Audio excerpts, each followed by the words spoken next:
Nomini o'zi g'alati-da. Homilamni oldiraman.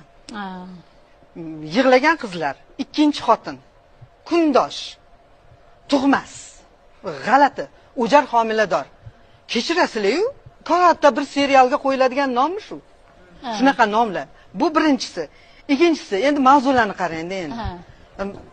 Shunchaki ko'rganingizni o'zida qo'sh xotinlik, o'ynash, bepushtlik, boy bilan qashsho. Faqat qiz tug'ilgan oilalar yoki opa-singillarni bir-biri bilan ertalashishi, qaynona kelin munosabatlari.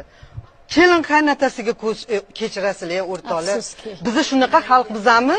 Biz o'zimiz seriallar orqali xuddi shu narsalarni xalqimizga singdirmayapmizmi? Biz shunaqa xalqmizmi?